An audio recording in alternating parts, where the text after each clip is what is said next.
नमस्कार, मी अनिल जाधव. ॲग्रोवनच्या मार्केट कट्टामध्ये आपलं स्वागत. मागच्या दीड महिन्यापासून म्हणजे मार्च महिन्यापासून ऊन खूप तापतंय. म्हणजे जवळजवळ सगळीकडेच उष्णतेची लाट होते अशी परिस्थिती आहे. तर केवळ वातावरणामध्येच उष्णतेची लाट आहे असं म्हणता येणार नाही, तर कमोडिटी बाजारमध्ये सुद्धा एक तेजीची लाट चालू आहे असंच म्हणता येईल. याला अपवाद फक्त कडधान्य पिकं आहेत. तर मग नेमकं आंतरराष्ट्रीय बाजार असेल किंवा देशातला बाजार असेल, तर मग त्याच्यामध्ये फलोत्पादन आली, आपले कांदा आहे किंवा फळपिकं आहेत, भाजीपाला पिकं आहेत, कापूस आहे, सोयाबीन आहे, हरभरा आहे. तर मग या सगळ्या पिकांमध्ये नेमकं या पिकांच्या बाजारामध्ये नेमकी परिस्थिती काय आहे, बाजार कुठल्या दिशेने चाललाय, याच्यावरती आज आपण चर्चा करणार आहोत. आज आपल्यासोबत चर्चेत सहभागी झाले आहेत शेतीमाल बाजार अभ्यासक दीपक चव्हाण सर. सर, मी आपलं चर्चेमध्ये स्वागत करतो. धन्यवाद. सर, मी सर्वप्रथम आपल्याकडे पहिला प्रश्न घेऊन येतो, तो म्हणजे आता जो काही सीझन चाललेला आहे, म्हणजे कांद्याचे चालू आहे, तूर आहे, हरभरा आहे आणि सोयाबीन सुद्धा पण आहे, कापूसही शेतकऱ्यांकडे आहे. पण आपण एक एक पीक घेऊन आपण पुढे चर्चेत जाऊयात. तर सर्वप्रथम जे काही फलोत्पादन पिकं आहेत, म्हणजे मुख्यतः त्याच्यामध्ये कांदा आहे आणि भाजीपाला पिकं आहे. तर ह्या पिकांचं मार्केट सध्या काय आहे, उन्हाच्या पिकांवरती काय परिणाम होतो, येणाऱ्या काळामध्ये ह्या पिकांचा बाजारभाव कसा राहू शकतो? अगदी बरोबर अनिलजी. तुम्ही सुरुवातीला म्हटल्याप्रमाणे आज आपल्या भारतीय शेतीला मागच्या साधारणपणे 1.5-2 वर्षांमध्ये जगात 3 मोठ्या अशा घटना घडल्या, 3 मोठे इव्हेंट घडलेले आहेत. त्याच्यात पहिला होता कोरोनाचा. ह्या कोरोनाने काय परिणाम केला त्यात ते आपण पाहूया थोडक्यात. दुसरा सगळ्यात मोठा इव्हेंट ठरला हा जिओ पॉलिटिकल किंवा आंतरराष्ट्रीय युद्धजन्य किंवा युद्ध परिस्थिती जी तयार झाली रशिया आणि युक्रेनमध्ये. बरोबर. त्या घटनेने भारतीय शेती अर्थव्यवस्था आणि शेतमालावर फार मोठा प्रभाव टाकला. आणि तिसरी मोठी घटना घडलेली आहे ती मागच्या 120 वर्षातला 122 वर्षातला सर्वाधिक जास्त उष्ण असा 2 महिने गेलेत कालावधी. म्हणजे बघा, एक वेदर, एक जिओ पॉलिटिकल म्हणजे आंतरराष्ट्रीय राजकारण आणि युद्धजन्य परिस्थिती आणि पॅन्डेमिक, ह्या तिन्ही मोठ्या घटनांनी मागच्या 1.5-2 वर्षात संबंध जगाचं कमोडिटी मार्केट किंवा जगाचा शेतमाल बाजार व्यवस्था ही असं मुळापासून बदलवली की काय. कारण कोरोनामुळे पहा, एक सप्लाय डिस्ट्रप्शन आलं जगभरामध्ये. पाहिलं आपण, पुरवठा साखळी सगळी विस्कळीत झाली, कंटेनरचे भाव वाढ झाले. त्यानंतर आपण पाहिलं की कच्च्या तेलाचे भाव वाढल्यानंतर दुसरा त्याच्यावर एक प्रभाव झाला की अन्नधान्यांच्या जहाज भाडं किंवा जगभरातल्या वाहतुकीचे दर वाढलेत, कंटेनर अवेलेबिलिटी नव्हती. म्हणजे आता हा सगळा कोरोनाशी रिलेटेड हा सगळा किंवा कोरोनाशी रिलेटेड हा सगळा म्हणजे कोरोनाने जी काही आपली पुरवठा साखळी डिस्टर्ब केली वेगवेगळ्या परिप्रेक्षामध्ये, तर त्याच्यात पुढे कडी काय झाली पहा. त्याच्यात कडी झाली रशिया आणि युक्रेनच्या मधल्या जो काही संघर्ष आहे त्यांचा, त्या युद्धामुळे अक्षरशः आगीत तेल ओतलं गेलं. कोरोना सारखा म्हणजे आता ह्या तिन्ही घटना ज्या आहेत, कोरोना असेल, रशिया युक्रेन युद्ध असेल किंवा तापमान वाढ असेल, या तिन्ही घटना अनयुज्युअल घटना आहेत. म्हणजे या सामान्य घटना नव्हेत. आणि शतकातनं म्हणजे हे अशा प्रकारचा पेच प्रसंग हा शतकातनं एकदाच येतो. या प्रकारची तीव्रता आहे. आणि त्याने सगळ्या शेतमालाचा बाजारभाव बदलला. आता तो कसा बदलला म्हणजे आपल्या बांधापर्यंत त्याच्या आपल्याला झळा दिसल्यात. आणि तुम्ही जसं म्हटलं की पीक, आपण जर प्रत्येक पीकवार जर विचार केला आपण या सगळ्याचा, तर आपल्याला एक लक्षात येईल की पहिला कोरोनाच्या साथीमुळे आपण पाहिलं की आपल्याकडे किती म्हणजे सगळ्यात मोठा ट्रिगर झाला की खाद्यतेलामध्ये south east Asian countries, Malaysia, Indonesia सारख्या देशांमध्ये मजुरीची जी काही समस्या आहे, तर ती व्हिएतनामचे जे मजूर वर्ग जो मलेशियाला किंवा इंडोनेशियाला जातो कामासाठी, तर तिथे सगळ्यात मोठी साखळी तिथं तुटली. पाम तेलाचं जे काही पुरवठा साखळी खंडित झाली, त्याच्यामध्ये तो एक सगळ्यात मोठा मुद्दा होता कोरोनाचा. बघा, आता त्याच्यामुळे आपले जे पाम तेलाचा पुरवठा विस्कळीत झाल्यामुळे पाम तेल हे जगातल्या खाद्यतेलाच्या बास्केटमध्ये अतिशय महत्वाची अशी कमोडिटी आहे. पाम तेल हा लीडर आहे. पाम तेलाचे भाव वाढले का सगळ्या तेलांचे भाव वाढतात. तर दुसरा जो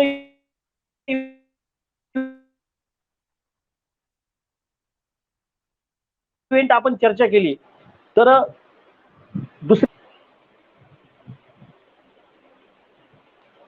हा सर बोला बोला. हा प्रॉब्लेम कुठून आहे अनिल सर? हा बरं ठीक आहे. हे बघा तेलबियांचे आपल्याकडे तेलबियांमध्ये सोयाबीन हे आपल्याकडे सोयाबीन असेल किंवा मोहरी असेल तर आपण पाहिलं की कोरोनाने पाम तेलाच्या माध्यमातून प्रभाव टाकला. दुसरा प्रभाव टाकला याच्यानंतरची जी घटना आहे रशिया युक्रेन आपण जे पाहिलं तर सूर्यफुलाच्या माध्यमातून आपल्याला सूर्यफुलाचा जो सप्लाय आहे तेलाचा तो युक्रेन मधनं आपल्याला खंडित झाला.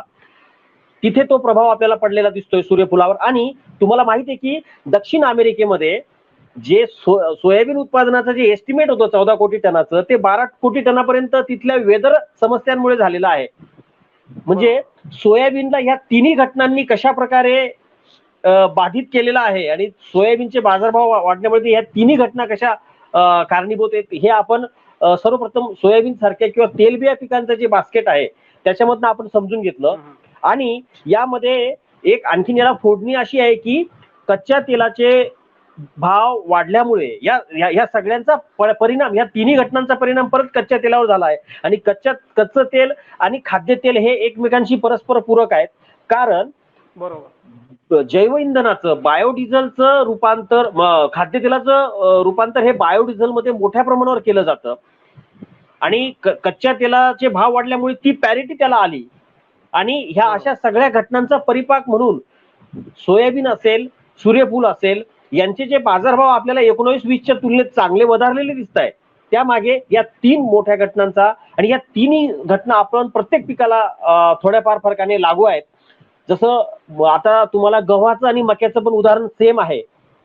गहू आणि मका बघा आज आपल्याकडे बातम्या अशा आहेत खास करून तर मक्याचा आपल्या गेल्या 10 वर्षातला किंवा दुसरा सर्वाधिक उच्चांकी असा एक्सपोर्ट कडे आपली वाटचाल सुरू आहे. आता आपण 37 ते 38 लाख टन एवढा आपला एक्सपोर्ट या चालू मार्केटिंग वर्षामध्ये सुद्धा होऊ शकतो. मागच्या मार्केटिंग वर्षामध्ये पण उच्चांकी एक्सपोर्ट होता. गव्हाचा सुद्धा एक्सपोर्ट आपला चांगला होतोय. ही एक बातमी आहे की कालच आपल्याला खाद्यान्न सचिवांनी स्पष्ट केलं की कुठल्याही परिस्थितीत गव्हाचा एक्सपोर्ट हा सुरू राहणार आहे. आणि गव्हाच्या एक्सपोर्टची संधी आपल्याला रशिया युक्रेन पेच प्रसंगामुळे मिळालेली आहे. आणि शिवाय वेदरचा पण त्याच्यात इश्यू आहे की वेदरमुळे अमेरिका खंडातलं गव्हाचं उत्पादन हे कशा प्रकारे बाधित झाले ते आपल्या समोर आहे. आणि सप्लाय साईड डिस्ट्रप्शनचा मुद्दा म्हणजे कोरोना याची मुळे कोरोनामध्ये परत आहेत. तर याच्यात दोन ज्या महत्वाच्या बातम्या आपण म्हणजे खाद्यतेल म्हणजे आपण हे जर बास्केट बघितलं आपण अन्नधान्य आणि तेल बियांचं त्याच्यात दोन तीन महत्वाच्या बातम्या अशा आहेत की एक म्हणजे 1,40,000 कोटींचं जे आपलं मागच्या आर्थिक वर्षामध्ये खाद्यतेलाचा इम्पोर्ट म्हणजे व्हॅल्यू रुपी जो इम्पोर्ट प्रचंड वाढला त्यामध्ये ह्या सगळ्या आंतरराष्ट्रीय घटनांची परिणती आहे. दुसरं आपला मक्याचा सर्वाधिक मोठा एक्सपोर्ट का होतोय आज तर युक्रेन सारखा मुख्य पुरवठादार बाजारातनं बाहेर गेल्यामुळे भारतीय मक्याला खूप चांगला उठाव मिळाला. आज सीझनल रब्बीची आवक असताना सुद्धा 2,000ची पातळी मक्याने राखलेली आहे आणि मका राखेल ती पातळी. आणि सगळ्यात महत्वाचं म्हणजे आपल्याकडे जे गव्हाचे शिल्लक साठ्यांचा किंवा गव्हाच्या साठा व्यवस्थापनाचा जो मुद्दा राजकीय आणि आर्थिक आणि शेतकरी आंदोलनात सुद्धा चर्चेला गेला कुठं ना कुठं आज तो भार हलका होताना दिसतोय. आणि केंद्र सरकारने सुद्धा गव्हाच्या एक्सपोर्ट बद्दल अतिशय ठाम भूमिका घेतली तर आपल्या गव्हाच्या एक्सपोर्टच्या सुद्धा चांगले नंबर्स येणार आहेत. त्या तांदळाच्या एक्सपोर्टचे सुद्धा आपण ऑल टाइम हाय सर्वकालीन उच्चांकाकडे चाललोय. म्हणजे तुम्ही बघा तृणधान्यांमध्ये जे गहू आणि तांदूळ आहे तर त्याचाही एक्सपोर्ट चांगला आहे. भरड धान्यांमध्ये तुम्हाला मक्याचा एक्सपोर्ट चांगला होताना दिसतोय. इकडं आपल्याकडे तेलबियांमध्ये शेतकऱ्यांना एक बऱ्यापैकी पैसा मिळतोय. सूर्यफुलामध्ये महाराष्ट्रात आपल्याला 2-3 पिकांमध्ये मोहरीमध्ये पैसा मिळाला. तर ही जी काही मला हा सांगायचा मुद्दा होता की हे जे काही बाजारभाव आणि ह्या सगळ्या घटना ह्या लोकल याचा म्हणजे आपण आपलं कमोडिटी मार्केट हे जसं जगभरातलं इक्विटी मार्केट किंवा जगभरातल्या इकॉनॉमी एकमेकांना जोडल्या गेलेल्या आहेत तसंच आपलं जे काही अन्नधान्य पिकं आहेत किंवा आपली तेलबिया पिकं आहेत ती सुद्धा खूप अशी इंटरलिंक झालेली आहेत. म्हणजे अगदी अर्जेंटिनात काही फडफड झाली तरी त्याचे पडसाद अगदी तुम्हाला आपल्या अकोला औरंगाबाद पर्यंत उमटताना दिसतात. तर मला असं वाटतं की आपण असं एकाकी राहू शकत नाही. या सगळ्या घटनांचं आपल्याला दखल ही घेणं क्रमप्राप्त आहे.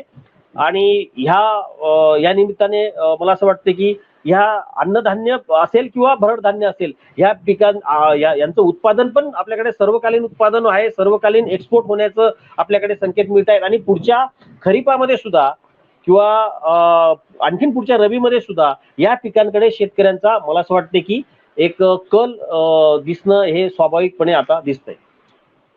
हा, तर मला म्हणजे तेलबियांच्या बाबतीत एक प्रश्न आपल्याला विचारायचा आहे की तो म्हणजे आता नुकतंच केंद्र सरकारने सोयाबीन आयातीला परवानगी दिली की म्हणजे मागच्या वर्षी मला तर वाटतं एक ऑगस्ट महिन्यामध्ये जी काही परवानगी दिली होती 12 लाख टन आयातीला, त्यापैकी 5.5 लाख टनांचा एक कोटा बाकी होता आयात करायला, तो मुदत येऊ शकला नाही. आता केंद्राने त्याला मुदत वाढ दिली आहे. आणि दुसरी गोष्ट म्हणजे आपल्याकडे स्टॉक लिमिट सुद्धा आहे, परंतु तुम्ही जसं सांगितलं की आपल्या स्थानिक जे काही घटक आहेत ते या तेजीला कारणीभूत नाही आहेत. आंतरराष्ट्रीय बाजारात तुम्ही जे काही घटक सांगितले त्यामुळेच आपल्याकडे दर वाढलेले आहेत. तर सर, आंतरराष्ट्रीय बाजारातली ही जी काही परिस्थिती समजा खाद्यतेलाची, आज रोजी आपण जर बघितलं की पाम तेल इंडोनेशियाने बॅन केलं एक्सपोर्ट. हा, म्हणजे जवळजवळ आता 8 दिवस झाले तरी तिथले रेट अजून कमी झालेले नाही. म्हणजे तिथल्या सरकारला रेट ज्या पातळीवर कमी करायचे होते तोपर्यंत अजून दर त्या लेवलला आले नाही. त्यामुळे ही निर्यात बंदी कुठपर्यंत चालेल सांगता येत नाही. आणि दुसरं महत्वाचं म्हणजे की एप्रिल महिन्यात जो काही पाम तेलाचा आपल्याकडे आयात होती तर ती जवळजवळ म्हणजे हे झालेली नव्हती. म्हणजे युक्रेन मधून सूर्यफूल तेलाची आयात असेल किंवा मग इंडोनेशियातून होणारे आयात असेल, कारण हे सौदे आधीच झालेले होते. म्हणजे फेब्रुवारीमध्ये रशिया आणि युक्रेनचं युद्ध सुरू होण्याच्या आधी जे काही करार झाले होते किंवा जहाजं तिथून बाहेर निघाली होती तर ती एप्रिल महिन्यात आपल्याकडे येऊन पोहोचली आहे. त्यामुळे एप्रिल महिन्यात आपल्याकडे एप्रिल आणि मे महिन्यात एवढं की त्याची टंचाई जाणवणार नाही. परंतु पुढचा महिना जून महिन्यामध्ये जर समजा ही परिस्थिती अशीच राहिली, युद्ध सुरूच राहिलं, इंडोनेशियाने आपल्या म्हणजे पाम तेलावरती निर्यात बंदी उठवली नाही, तर आपल्या भारतीय खाद्यतेल बाजारावरती त्याचे काय पडसाद उमटू शकतील पुढे?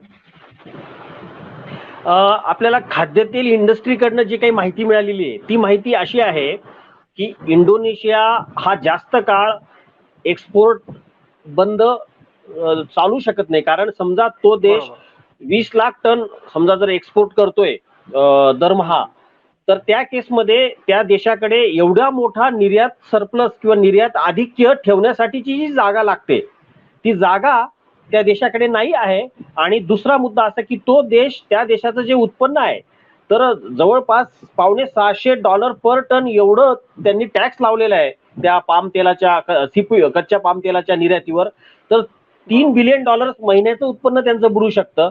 तर त्या देशाचा म्हणजे एका प्रकारे तिथल्या अर्थव्यवस्थेचा एक महत्वाचा पार्ट किंवा कणा आपण म्हणू शकतो.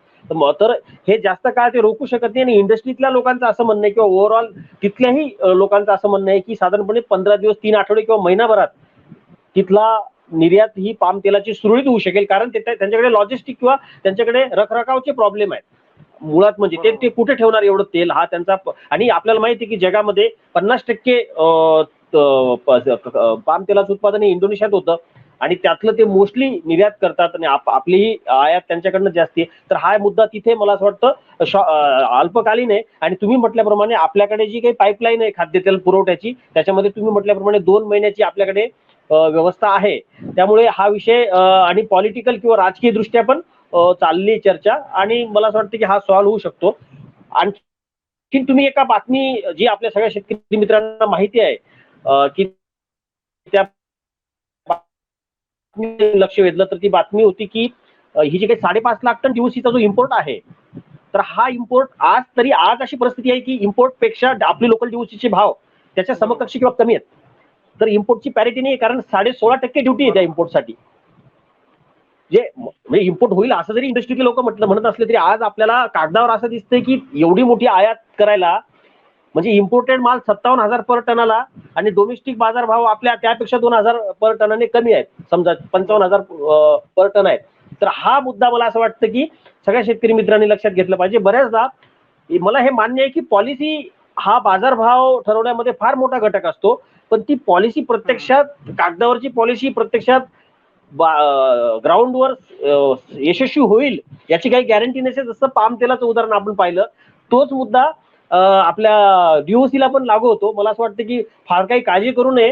आणि जसं तुम्ही मगाशी म्हणालात की खाद्यतेलाची टंचाई हा काय आज आज उद्या सुटणारा प्रश्न नाहीये. युक्रेनचा पेच प्रसंग तिथे पहा तुम्ही, तिथून आपल्याला अशा बातम्या मिळाल्या आहेत की त्यांचं सोईंग जे आहे सूर्यफुलाचं असेल किंवा अन्य सगळ्या गोष्टी असतील, अक्षरशः तिथल्या रशियाने त्यांचं धान्य पळवलं इथपर्यंत बातम्या आहेत तिथे. तर मला हे सांगायचंय की जो काही रशिया युक्रेनचा मिळून जो काही सप्लाय आहे तर तो त्याच्यात डिस्रप्शन किंवा तो बाधित झालेलाच आहे आज पण. आपल्याला अर्जेंटिनामध्ये तुम्ही पहा, आता हा विषय निघालाय म्हणून सांगतो की तिथे ब्राझीलमध्ये सुद्धा आज जे काही सेकंड क्रॉप आहे त्यासाठी दुष्काळी तिथे परिस्थिती आहे. म्हणजे हा जो काही खाद्यतेल पुरवठ्याचा प्रश्न आहे, जोपर्यंत $100 पर बॅरल हे कच्च्या तेलाचे भाव आहेत, तोपर्यंत मला दीर्घकालीन परिस्थिती अशी दिसत नाही की खाद्यतेलाचे भाव एकदम खाली येतील. तर खाद्यतेलाच्या भावाने आज सुद्धा प्लांट बेसिसला 7,000 रुपयाला सपोर्ट दिलेला आहे सोयाबीन सीडला, हे तुमच्या समोर आहे. तर ह्या सगळ्या एकात एक अशा गुंतलेल्या बातम्या आहेत. आपण पॅनिक होऊ नये. टप्प्याटप्प्याने विक्री मात्र आपण सुरू ठेवली पाहिजे. मला असं मित्रांना सांगायचंय की आपण आठवडा दर 15 माल स्लोली रिलीज करत राहणं म्हणजे आपला ऍव्हरेज चांगला निघतो. तेजी मंदी हे निसर्ग, सरकारच्या धोरणं याच्यावर अवलंबून असतात, ज्या गोष्टी आपल्या हातात नसतात. मात्र आपल्याला काय भावाने, जसं ॲग्रोनमध्ये सातत्याने 7,000, मला असं वाटतं की ॲग्रोनमध्ये सुद्धा 7,000 पर क्विंटलच्या वर टप्प्याटप्प्याने विकरा, अशी आपण तुम्ही यापूर्वी पण कॉमेंट्री दिलेली आहे. तर सांगण्याचा मुद्दा असा आहे की ह्या डीओसीच्या बातमीचा आणि ह्या दोन्ही बातम्यांचा फार काही आत्ताच काही त्याची काळजी करावी किंवा फार काही त्याचं टेन्शन घ्यावं असं मला काही आता काही वाटत नाही. पण बातम्यांची दखल घेणं आपलं काम आहे. नाही, बरोबर आहे. कारण जेव्हा गव्हर्नमेंटनी त्या डीओसी आयातीला मुदतवाढ दिली होती, तेव्हा सोयाबीन असेल किंवा मग आपलं सोयाबीनचे दर असतील, हे जवळजवळ क्विंटल मागे 400 ते 500 रुपयांनी घटले होते. परंतु आता मागच्या 2 दिवसांपासून दरांमध्ये थोडी 100-200 रुपयांची सुधारणा झाली आहे. आणि बाजारातले जे काही कोणी जाणकार आहेत किंवा मग जे प्रोसेसिंग प्लांट्स आहेत, त्यानंतर आयातदार आहेत, इव्हन त्यांच्याशी जेव्हा आम्ही बोललो तेव्हा त्यांनी हे सांगितलं की हे जे काही नरमाई आहे किंवा हा जो काही दबाव आहे बाजारावरचा, तर तो एक अल्प कालावधीसाठी असेल. काही दिवसांमध्ये सोयाबीन पुन्हा पूर्व पातळीवर येईल. जसं तुम्ही सांगितलं की एक 7,000च्या दराची पातळी शेतकरी ठेवू शकतात, ती मला तर वाटतं की पुढच्या आठवड्यामध्ये कदाचित परत सोयाबीन गाठू शकेल. तर आपण थोडं आणखी पुढे जाऊयात. आपला मक्याचा मुद्दा होता, आपण मक्याचं सविस्तरपणे सांगितलंय. हा, तर म्हणजे मका आणि गहू. तर गव्हामध्ये जसं गव्हर्नमेंटने आपल्याला सांगितलं की गव्हर्नमेंटचा जो अंदाज होता जवळपास 1,200 लाख टनांचा, तर तो कदाचित कमी झाला. म्हणजे आता 2 दिवसापूर्वी त्यांनी सांगितलं की 1,050 टनांच्या आसपास गव्हाचं उत्पादन होईल. आपण दुसरीकडे एक्सपोर्ट पण करतोय. दुसरीकडे आपले जे काही खाद्य सचिव आहेत त्यांनी सांगितलं की आपल्याकडे साठा भरपूर आहेत गव्हाचा आत्ताच्या काळामध्ये. परंतु जेव्हा आपण पंजाब, हरियाणा, मध्य प्रदेश ही जी कुठली गहू उत्पादक राज्य आहेत तिकडे जर आपण गेलो तर तिथं एक चर्चा अशी आहे की जी उष्णता वाढली, मार्च महिन्यापासून जे काही तापमान वाढलं प्रचंड, त्याच्या गव्हाची गुणवत्ता आणि गव्हाचं जे काही उत्पादकता त्याच्यावर परिणाम झालाय. म्हणजे उत्पादनाचे फायनल आकडे नंतर येतीलच, परंतु सध्या आपल्याकडे अशी काही माहिती आहे का या संदर्भामध्ये? हा, नाही, आपण मला असं वाटतं की गव्हाची चर्चा आपण केलीच. आणि तुम्ही जसं म्हणले की मार्च महिन्यामध्ये तापमान वाढल्यामुळे गव्हाचं संख्यात्मक आणि गुणात्मक असं नुकसान झालेलं आहे. आणि सरकारने उत्पादन अनुमानात आणि साठा अनुमानात आणि खरेदी अनुमानात सगळ्या अनुमानांमध्ये एक कपात केली आहे आणि एक्सपोर्ट पण सुरू आहे. त्यामुळे बऱ्याच लोकांना असं वाटतं की मग पुढे गव्हाचं शॉर्टेज होईल की काय. आता त्याचं काळजी करायला सरकार भक्कम आहे. त्याची काळजी करायला सरकार भक्कम आहे. सरकार पुढेही काही स्वतःचा एक डाटा आहे. मला वाटतं परवाच प्रेस रिलीज काढून सरकारने सगळं बॅलन्स शीट गव्हाचं लोकांपुढे ठेवलं आणि गव्हाचा एक्सपोर्ट सुरू आहे. गव्हाचा एक्सपोर्ट सुरू असणं हे सगळ्या आपल्या धान्य पिकांसाठी गरजेचं आहे. मी याचं एक उदाहरण देतो. गव्हाचा जर एक्सपोर्ट सुरू राहिला, गव्हाचे भाव जर 2200-2300 वर जर राहिलेत, तर तो मक्याला स्पर्धा करत नाही. म्हणजे गहू जर स्वस्त राहिला आणि मका जर वाढला तर पोल्ट्री किंवा खाद्य इंडस्ट्रीमध्ये गव्हाचा सुद्धा उपयोग व्हायला लागला. तर मला हे म्हणायचं की गहू पुढे गेला तर मकाही पुढे सरकायला चालना मिळणार आहे. तर हे सगळे, तर मला असं वाटतं की तुम्ही जो वेदरचा मुद्दा उल्लेख केला, मला असं वाटतं की तो म्हणजे आपल्याकडे मार्च एप्रिलमध्ये हिट वेव्हचा किंवा उष्णतेच्या लाटेचा, त्याने मला असं वाटतं की आपण हॉर्टिकल्चर म्हणजे फलोत्पादन पिकांकडे जर आपण लक्ष त्याचं आपण केंद्रित केलं की फलोत्पादन पिकांमध्ये काय घटना घडलेल्या आहेत आणि इतक्या महत्वाच्या घटना आपण पाहतोय की त्या घटनांचा थेट बाजाराशी संबंध आहे. सगळ्यात महत्वाचं म्हणजे 120-122 वर्षातला सर्वाधिक उष्ण तापमानाने कांद्यासारख्या पिकामध्ये काय केले बघा. तर कांद्यामध्ये आज जे रेट आहेत जे अतिशय कमी रेट आहेत, उत्पादन खर्चाच्या खाली आहेत, पण अतिउष्णतेने अर्ली मॅच्युरिटी झाली कांद्याची, म्हणजे जानेवारीच्या लागणी आणि डिसेंबरच्या लागणी एकाच वेळेला बाजारात आल्या. आता जी काही कोंडी दिसते आपल्याला, तर म्हणजे शॉर्ट टर्म मध्ये लवकर मॅच्युरिटीमुळे आणि शेल्फ लाईफ म्हणजे टिकवण क्षमता कमी असल्याने हा माल टिकणार नाही याची धास्ती असल्यामुळे, आता हे सगळं कशामुळे झालं, तापमान वाढीमुळे झालं. आणि वीज पुरवठा पण नव्हता त्या काळामध्ये. बातम्या आपल्या सगळीकडे आपण बातम्या बघत होतो, म्हणजे कांद्याचं जर 20% नुकसान केलं असेल तर ते वीज पुरवठ्या, खंडित वीज पुरवठ्याने केलेले आहे. तर आपला मुद्दा असा आहे की वैश्विक किंवा भारतातली जी काही तापमान वाढ आहे, त्या तापमान वाढीने फलोत्पादन पिकं, उदाहरणार्थ कांद्यामध्ये शॉर्ट टर्म त्याची मॅच्युरिटी लवकर आली, त्याचा सप्लाय वाढला, शेल्फ लाईफ कमी असण्याची भीती असल्यामुळे शेतकरी माल बाजारात आणतोय. पण लॉंग टर्म मध्ये याचा वेगळा परिणाम असा दिसलाय की जो क्वालिटीचा माल आहे किंवा ज्याची शेल्फ लाईफ चांगली असू शकेल अशा मालाचं उत्पादन कमी आहे आता. म्हणजे दक्षिण भारतासाठी किंवा एक्सपोर्टसाठी जो आखाती देशात क्वालिटीचा कांदा लागतो, त्या क्वालिटीच्या कांद्याचं उत्पादन कमी होणार आहे. म्हणजे पुढं काय चित्र दिसतंय बघा, आता तुम्हाला सप्लाय शॉर्ट टर्म वाढलेला दिसतोय, परंतु सप्टेंबर ऑक्टोबर मध्ये असं दिसतंय की ह्या सगळ्या वातावरणाचा परिणाम म्हणून शेल्फ लाईफ किंवा टिकवण क्षमता चांगल्या असणाऱ्या कांद्याची उपलब्धता ही कमी राहणार आहे. त्यामुळे आपलं जे काही म्हणणं होतं की जो कांदा चांगला टिकू शकेल तो कांदा आता आणू नये, कारण त्याला स्पर्धा आहे आता. म्हणजे आज असं झालं की हा उन्हाळ कांदा म्हणावं की याला लाल कांदा म्हणावं, कारण शेतकऱ्याला माहिती आहे तो टिकू शकणार नाही पुढे चाळीत सुद्धा. तुम्हाला आणखीन एक बातमी देतो ह्या तापमानवाढीची. मध्य प्रदेशामध्ये एक्झॉस्ट फॅन असतात, तिथे बंद चाळी असतात तिथे, आणि तिथे ते फॅनची व्यवस्था असते. तर तिथे वीज इतकी जबरदस्त उष्णता आहे आणि 12-12 तासाची वीज कपात होते, तर त्यामुळे त्यांचा सुद्धा कांदा खराब होण्याच्या बातम्या येत आहे आपल्याकडे. बघा म्हणजे वीज म्हणजे अतिउष्णतेमुळे विजेची मागणी वाढली, कारण पिकांना सारखं पाणी द्यायला लागतंय, आणि अचानक मागणी वाढल्यामुळे विजेचा सप्लाय कमी झाला. आज कांदा पिकवायला सुद्धा वीज नव्हती, आणि आज जो मध्य प्रदेशामध्ये कांदा साठवला जातो त्याच्यासाठी जी फॅनसाठी जी पॉवर लागते ती 12-12 तास पॉवर नाहीये. तर ह्या सगळ्याचा परिणाम म्हणून कांद्याचं गुणवत्तारूपी उत्पादन हे संकुचित झालेलं आहे, ही मात्र वस्तुस्थिती आहे. आणि 2 नंबरचा माल मात्र खूप असेल बाजारात, आणि त्याचा पुरवठा सुरू राहणार आहे. आता याच्यात तुमचा जो मुख्य मुद्दा होता की एकूणच फलोत्पादन पिकांना तापमान वाढीने, त्याच्यानंतर कोरोना सारख्या महामारीने, आणि त्याच्यानंतर रशिया युक्रेन, ह्या 3 ज्या अभूतपूर्व घटना आहेत 100 वर्षात एकदाच घडणाऱ्या, या तिन्ही घटनांचा सुद्धा आपल्याला प्रतिबिंब हे फलोत्पादन पिकांमध्ये आपल्याला दिसतंय. ते या अनुषंगाने की आता कांद्यासाठी एक्सपोर्टसाठीची जी आपल्याकडे कंटेनरची जे शॉर्टेज आहे, तर तो शॉर्टेज हा कोरोना महामारीच्या सप्लाय डिस्ट्रप्शन मधून आलेला आहे. आणि आपल्याकडे आणखीन याच्यामध्ये जुलै आणि जून जुलैचा जर विचार केला अनिलजी, तर जून जुलैमध्ये जे भाजीपाला आणि ज्याला आपण भाजीपाला पिकं किंवा फळभाज्या म्हणतो, ह्या भाजीपाला आणि फळभाज्या ज्याच्यात टोमॅटो सुद्धा आहे, तर ह्या सगळ्या पिकांचं उत्पादन हे जून जुलैमध्ये जो सप्लाय व्हायला पाहिजे तो सप्लाय अतिशय संकुचित होणार आहे. त्याचं कारण असं आहे की एप्रिल मे मध्ये त्याच्या रोपाईच्या किंवा प्लांटेशनच्या वेळेस पॉवर नव्हती. जसं आपण म्हटलो की 122 वर्षात सगळ्यात जास्त उष्णता आणि तापमान वाढ होती. याचा परिणाम असा झालेला आहे की सबंध भारतामध्ये, महाराष्ट्रामध्ये सुद्धा खास करून टोमॅटो सारख्या पिकामध्ये जर तुटा नागाळी होती, अनेक प्रॉब्लेम आहेत त्याच्यामध्ये. तर ह्या पिकांचं प्लांटेशन झालं नाही, आणि तिथून पुढे जेव्हा तुम्ही 60 दिवस मोजतात तेव्हा तुमच्या लक्षात येते की त्याचा इफेक्ट तेव्हा येणार आहे. तर जुलै ऑगस्ट मध्ये तापमान वाढीचा प्रभाव हा बाजारावर पडणार आहे, आणि ह्या तापमान वाढीमुळे भाजीपाला पिकांचा पुरवठा ह्या 2 महिन्यासाठी बऱ्यापैकी रिस्ट्रिक्शन होणार आहे.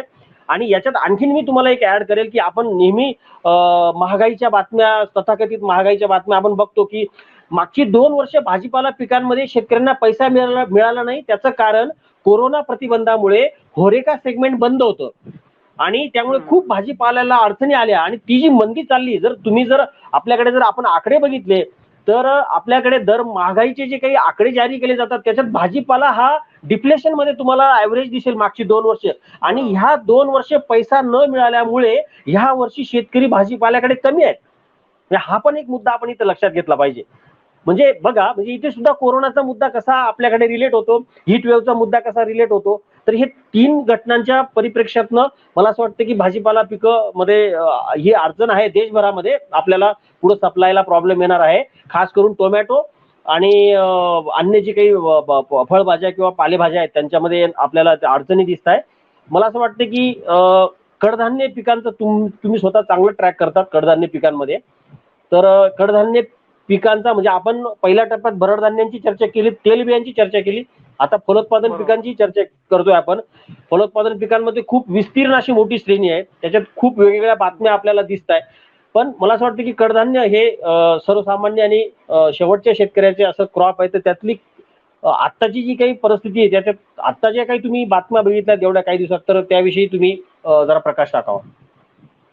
तर कडधान्यांमध्ये आपण जर बघितलं समजा तर आता हरभरा मुख्यतः बाजारामध्ये चर्चेत आहे. कारण हरभरा जसा म्हणजे हरभरा जसा शेतकऱ्यांनी काढला तेव्हापासून हमी भावाचा टप्पा एकदाही गाठला नाही. मध्यंतरी तूर आपण बघितलं की थोडं काही प्रमाणात 1-2 दिवस काही भागामध्ये 6,300-400 पर्यंत गेली होती, पण हरभरा तिथपर्यंत पोहोचला नाही. त्यामुळे शेतकऱ्यांची जी काही मदार आहेत बाजारभावासाठी तर ती नाफेडच्या खरेदीवरच अवलंबून दिसली. कारण आपण जर बघितलं महाराष्ट्रामध्ये असेल किंवा मग गुजरातमध्ये असेल, कर्नाटक आहे, जी कुठली हरभरा उत्पादक राज्य आहे, तर तिथे हरभऱ्याचा दर हा 4,500 पासून अगदी सुरू झाला होता आणि तो दर 5,000 कधी क्रॉस झालाच नाही. म्हणजे 5,100 हा एकदम हाय क्वालिटीच्या मालाला ते पण एखाद 2 बाजारपेठांमध्ये मिळाला होता. त्यामुळे शेतकऱ्यांनी जास्तीत जास्त हरभरा नाफेडला विकणंच पसंत केलं. खुल्या बाजारावर शेतकऱ्यांनी यावर्षी विश्वास ठेवलाच नाही. म्हणजे कडधान्याच्या बाबतीत कुठलंच असं झालं नाही की खुल्या बाजारात कडधान्याला हमी भावापेक्षा जास्त दर मिळाला. नाफेडची खरेदी आता जवळपास 10 लाख टनांच्या पुढे गेली. मला तर वाटतं की ही खरेदी आतापर्यंतची आणि वेगवान खरेदी झाली असं म्हणता येईल. त्याचबरोबर ज्या काही वेगवेगळ्या राज्यांच्या जे काही संस्था आहेत खरेदी संस्था त्यांची पण खरेदी 1-1.5 लाख टनांच्या आसपास गेलेली असेलच. म्हणजे असं म्हणायला हरकत नाही की 11.5 ते 12 लाख टनांची खरेदी नाफेडने केली आतापर्यंत. आणि जेव्हा शेतकऱ्यांशी आपण बोललो किंवा मग तुम्ही पण शेतकऱ्यांशी बोलत असालच त्यावेळेस शेतकऱ्यांनी असं सांगितलं की बराचसा हरभरा आता विकून झालाय. म्हणजे आपण जे म्हणतो की अवकेचा दबाव हळूहळू आता बाजारावर कमी होईल आणि काही दिवसानंतर म्हणजे महिना-दीड महिन्यामध्ये जेव्हा शेतकऱ्यांची पेरणी चालू होईल, आजच मी काही जे काही खरेदी सेंटरवाले आहेत म्हणजे महायुतीच्या थ्रू जे काही शेतकरी उत्पादक कंपन्यांना खरेदी सेंटर मिळाले, मी 2-3 बोललो तर त्यांचं म्हणणं असं आहे की शेतकरी आता जास्त आक्रमकपणे हरभरा विकतायत कारण आता त्यांना खरीपासाठी खत बियाण्यांची खरेदी करायची आहे. पैसा पाहिजे आणि त्यांनी नाफेडला जास्त पसंती दिली. खुल्या बाजारामध्ये दर हा 5,000 पेक्षा आता सध्या कमी झालाय. कारण आता तुम्ही बाजारामध्ये फिरता तुम्हाला माहिती आहे की शेतकऱ्यांची जेव्हा नड असते तेव्हा नेमका बाजार हा दबावात ठेवला जातो. तसंच आता होतंय की म्हणजे खरीपा तोंडावर आलाय म्हणजे शेतकऱ्यांना पैशाची नीड आहे तर नेमके दर दबावात दिसतात. आता ह्या तर बातम्या आता येतातच आहे पुढे. तर जेव्हा आपण सुद्धा काही शेतकऱ्यांशी बोलता किंवा जे शेतकरी उत्पादक कंपन्यांशी बोलता काही खरेदीदार असतील किंवा यांच्याकडून आपल्याला काही इनपुट मिळालंय का या संदर्भातले काही?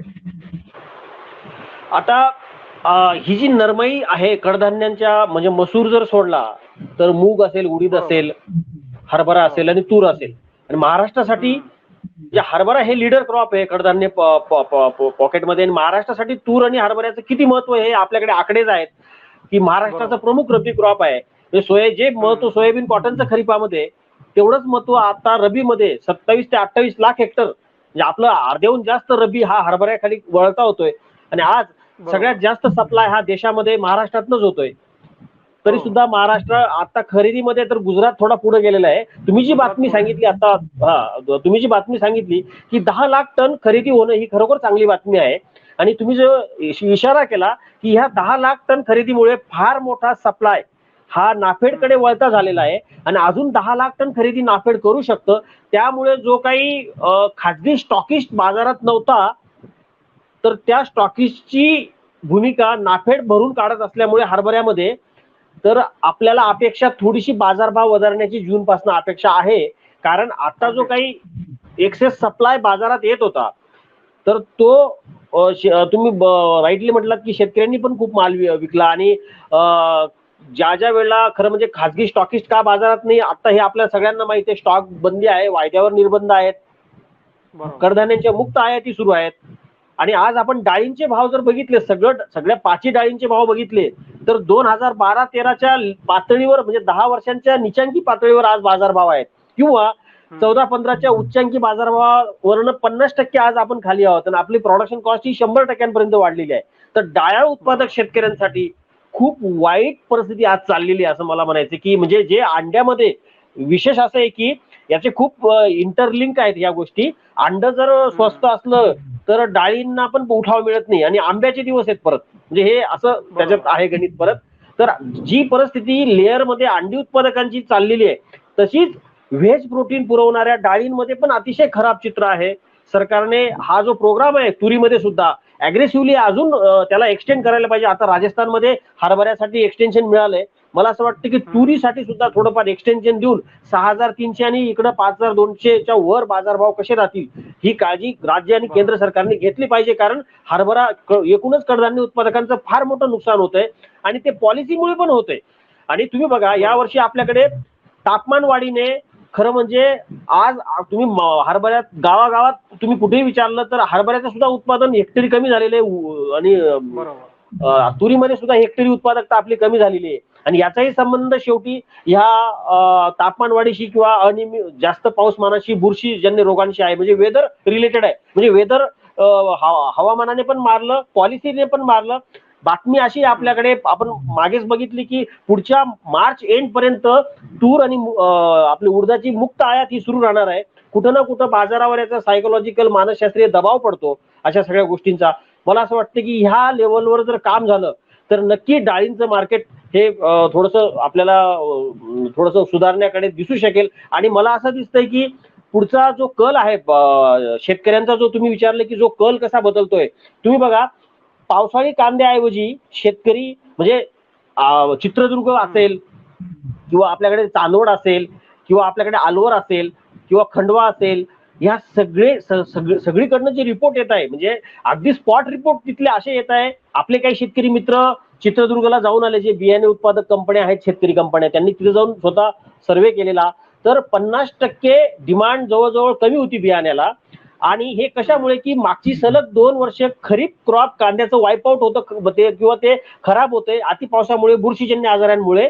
तर बघा हा वेदरचा इम्पॅक्ट हा असा आहे की कांद्याकडे शेतकरी वळत नाहीये आणि आता बाजार पण मंदीत आहे. त्यामुळे खरीपाची जी क्रॉप साईज असते दरवर्षी, जी प्लांटेशन किंवा क्षेत्र वाढ जी असते ती यावर्षी मात्र मर्यादित होताना दिसणार आहे. आणि ही थोडीशी दिलासा देणारी बातमी हे कांद्याच्या संदर्भात. अगदी छोटं उदाहरण सांगतो की धुळ्याचे जे आपले मित्र आहेत, शेतकरी मित्र, त्यांनी असं सांगितलं की आम्ही पावसाळी कांदा न करता मका करणार आहोत यावर्षी. म्हणजे साक्री, जो धुळे साक्री तालुका हा अर्ली आपल्याकडे कांद्यासाठी, पावसाळी कांद्यासाठी प्रसिद्ध झालेला आहे अलीकडच्या काळात. तर मका लावणार, कारण मक्याला चांगले बाजारभाव आहेत. आणि मक्याचा जो बेवड असतो, मक्याच्या मुळावर जे काही बुरशा वाढतात त्या पुढं हरभऱ्यातली मर कमी करण्यासाठी उपयुक्त ठरतात किंवा कांद्यातली मर कमी करण्यासाठी उपयुक्त ठरतात. म्हणून कांदा खरीपात कांदा न घेता खरीपात मका लावायचा. म्हणजे अशा प्रकारचं क्रॉप रोटेशन आपल्याला पण दिसतंय. आणि खास करून तूर मध्ये सुद्धा आपल्याला थोडासा प्रभाव दिसणार आहे. उदाहरणार्थ काही जे आपल्याकडे नांदेड सारख्या भागामध्ये रब्बी पिकं घेण्यासाठी म्हणजे शॉर्ट ड्युरेशनची क्रॉप घ्यायची, म्हणजे सोयाबीन घ्यायचा आणि नंतर मग धना घ्यायचा, अशा प्रकारचं जे काही क्रॉप रोटेशन आहे त्याच्यामध्ये तुरीचं महत्व थोडंसं म्हणजे आंतरपीक म्हणा किंवा त्याच्यात आंतरपिकाच्या केसमध्ये तशी काही फारशी विंडो नसते दुसरं पर्यायाला. परंतु काही लोक रब्बी क्रॉप घेण्याच्या उद्देशाने तुरीपासनं बाजूला जात आहे. तर कुठे ना कुठं थोडाफार फरक दिसणार आहे. क्षेत्र ज्या ज्या पिकांमध्ये शेतकऱ्याला पैसा मिळत नाही त्या त्या पिकांचं क्षेत्र मला असं वाटतं की थोडंसं कंट्रोल होईल. आणि आपण अशी आशा करूया की थोडासा जो काही हा दबाव आहे आता सध्या पुरवठ्याचा, हा दबाव आयात रूपी असेल किंवा डोमेस्टिक प्रोडक्शन वाढीमुळे असेल किंवा आता खपत म्हणजे डिमांड पण नाहीये. म्हणजे हा एक फार मोठा संशोधनाचा विषय आहे की जशी अंड्याला डिमांड नाहीये तशी डाळींना सुद्धा डिमांड दिसत नाहीये मार्केटमध्ये. या सगळ्या गोष्टींचा अभ्यास जर केल्यावर आपल्याला खरं चित्र दिसेलच. परंतु पॉलिसीचा सपोर्ट ह्या अशा केसमध्ये मला असं वाटतं की मिळाला तर खूपच चांगलं होईल. हा म्हणजे तुम्ही जे काही आता कडधान्याचं बोलला त्याला फक्त मला दोन गोष्टी जोडून सांगायच्या हो. आहेत की नुकतंच गुजरातनी केंद्र सरकारकडे हरभरा खरेदीची जी मर्यादा आहे ती वाढवून हा, मागितली होती आणि केंद्र चांगली बातमी. सरकारने त्यांना जवळपास 70,000 टनांची मर्यादा वाढवून पण दिली. जर महाराष्ट्र सरकारने असे प्रयत्न केले आणि लाखभर टनांची जरी मुदत म्हणजे मर्यादा वाढवून मिळाली तरी बाजाराला चांगला एक आधार मिळू शकतो.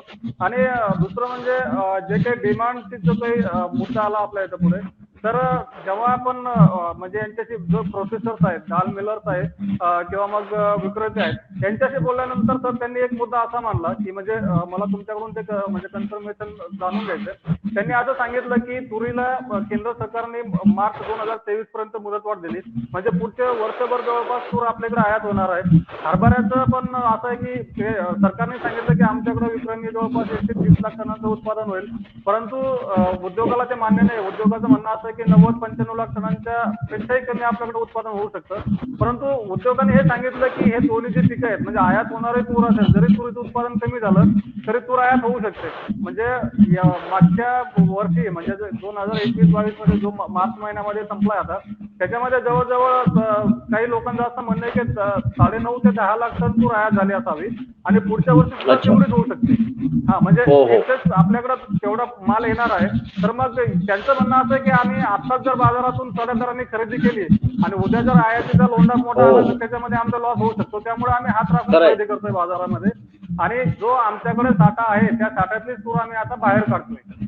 तर मग एक असं एक रिझन असू शकतं का की जो डाळीला उठाव नाहीये म्हणजे जो तुरीचा असेल किंवा हरभऱ्याचा असेल असं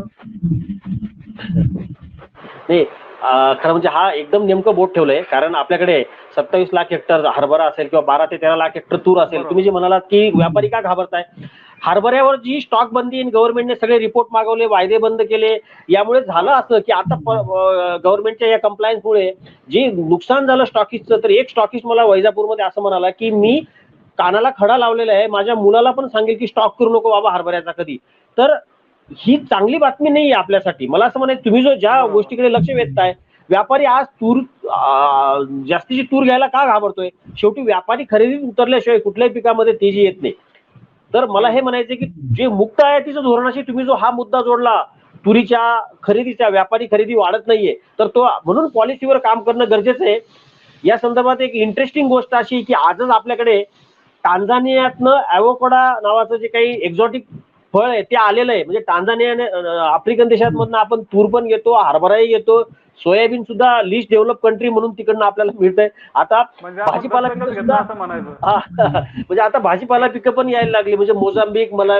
तर हे याच्यातला मुद्दा असा आहे अनिलजी की म्हणजे पॉलिसी तुम्ही जो मुद्दा उपस्थित केला की पॉलिसी काही कारण नाहीये आयात तुरीचं आपल्याकडे आयात होण्याचं कारण आपल्याकडे तुम्ही बघा हरभऱ्यामध्ये सुद्धा 20 ते 22 लाख टनापर्यंत आपल्याकडे कॅरीओव्हर्स होते. जसं तुम्ही आता तुरीमध्ये सांगितलं की 10-12 लाख टन आपल्याकडे आहे 40 लाख टन डोमेस्टिक प्रोडक्शन आहे आणि असं करून 50 लाख टनाचा सप्लाय जर होत असेल आता आणि जर आपली 43-44 लाख टन गरज असेल तर अशा केसमध्ये काही घाबरण्याची खरं तर कारण नाहीये. परंतु हे प्रॉपर रिपोर्टिंग होत नाही सेंटरला आणि त्यामुळे हे निर्णय होत आहे असं मला महत्वाचं आहे. पण याच्यामध्ये पॉलिसीचा जो तुम्ही मुद्दा मांडला की पॉलिसीमुळे ह्याची काही घबराट आहे तर चांगल्या जर पॉलिसीज आपण राबवल्या जसं आपण मगाशी फलोत्पादनाचा विषय काढला तर आपल्याकडे जवळपास 20-22 हजार कोटींचे फळं आणि भाज्या आयात होतात. जसं टांझानियामधनं ॲव्होकाडो जर आपल्याला म्हणजे टांझानिया जर ॲव्होकाडोचं उत्पादन करू शकेल तर भारत का कारण आपला सगळ्या प्रकारचं आपल्याकडे फळं येऊ शकतात. तर मधल्या काळामध्ये पियुष गोयल यांनी जे आयात होणारे सगळे फळं आणि भाजी आहेत म्हणजे एक्झॉटिक आणि लोकल सुद्धा अशी एक मोठी यादी ICAR ला दिली आणि हे आपल्या जे जे काही आपले अॅग्रो क्लायमॅटिक झोन आहेत त्या सगळ्या विद्यापीठांना ती यादी देऊन या सगळ्या पिकांचं उत्पादन आपल्या देशातच व्हायला पाहिजे. म्हणजे आपल्याला ही गरज पडणार नाही कारण आपल्याकडे खूप व्हरायटी आहे पुरवठा वाढ खूप होते म्हणजे पर्यायी पिकं खूप मिळू शकतील. म्हणजे हा पॉलिसीचा मुद्दा नुसतं आयाती नुसतं रोखण्यापेक्षा डोमेस्टिक जे सप्लाय प्रोडक्शन आपण वाढवायला पाहिजे. आपलं जी आपल्याला तूट दिसते भाजीपालामध्ये दिसते म्हणजे फळभाज्यांमध्ये दिसते कडधान्यांमध्ये दिसते. मला असं वाटतं की ते दोन्ही साईडने जर त्याच्यावर काम झालं तर शेतकऱ्याला मला असं वाटतं की त्याचा नक्कीच लॉंग रन मध्ये दीर्घ काळामध्ये फायदा होईल. मला वाटतं आपण जाता जाता मला तुम्हाला एक विचारायचं होतं की जाता जाता आपण कॉटन हे जे क्रॉप आहे, कारण कॉटनचे तुम्ही कॉटनकडे जवळून बघता, मला असं वाटतं की कॉटन आणि शुगर केन संदर्भातल्या ज्या काही महत्वाच्या बातम्या आपल्याकडे जर आता तपशिलात असतील तर त्या जर सांगितल्या तर आपण महाराष्ट्रातली जवळपास सगळी पिकं या चर्चेतनं कव्हर होत आहे. तर त्या संदर्भातल्या बातम्या सुद्धा किंवा महत्वाच्या घडामोडी शेतकरी मित्रांना तुम्ही सांगाव्यात असं मला वाटतं. हा सर, जर आपल्याला ऊसाच्या बाबतीत बोलायचं झालं तर जो काही मुख्यतः मराठवाड्यामध्ये शिल्लक ऊसाचा प्रश्न निर्माण झाला होता. म्हणजे बऱ्याच कारखान्यांनी आम्ही ऊस सोडू शकत नाही इथपर्यंत हतबलता व्यक्त केली होती. मागच्या 15-20 दिवसांमध्ये मी तिथल्या काही 2-3 कारखान्यांच्या संचालकांशी किंवा मग तिथल्या अधिकाऱ्यांशी बोललो होतो. तर त्यांनी मेन कारण सांगितलं होतं की ऊस याच्यामुळे तोडणं होऊ शकत नाही, कारण त्यांच्याकडं जे मजूर आहेत ऊस तोडणीचे ते ऊस तोडणीला जात नाहीत. ऊस तोडणी मजुरांशी बोलल्यानंतर त्यांनी असं सांगितलं होतं की उन्हामुळे जे काही ऊसाचं पाचट एकदम वाढलेलं आहे त्याचा अंगाला खूप त्रास होतो, त्यामुळे ऊस जाळा त्याशिवाय आम्ही तोडणार नाही. परंतु राज्य सरकारने खूप महत्वाचा निर्णय घेऊन इतर राज्यांतून असेल किंवा ज्या कारखान्यांचं गाळा संपलं त्यांचे हार्वेस्टर तिकडे पाठवले आणि तिथलं गाळपही आता सुद्धा जोरात चालू आहे. जर उत्पादनाचा जर विचार केला तर जवळजवळ या वर्षी मागच्या वर्षीपेक्षा आपण साखर उत्पादनात देश पुढे जाणार आहे. महाराष्ट्र जवळपास आत्ताच 136 लाख टनांच्या जवळपास पोहोचलाय. म्हणजे उत्तर प्रदेशला खूप मागं टाकलंय साखर उत्पादनामध्ये.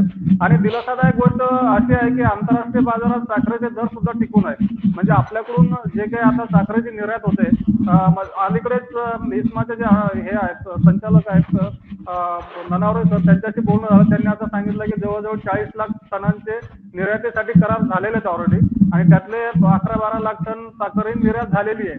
म्हणजे करार 40 लाख टनाची आणि निर्यात पण झालेली आहे. म्हणजे साखरेचा जो काही प्रश्न असतो आपल्याकडे अतिरिक्त साखरेचा, तर तो यावर्षी असेल असं वाटत नाही. म्हणजे बाहेर साखर खूप जाते आणि शेतकऱ्यांना सुद्धा एफआरपी वेळेत मिळेल, कारखाने देतील अशी एक अपेक्षा आहे.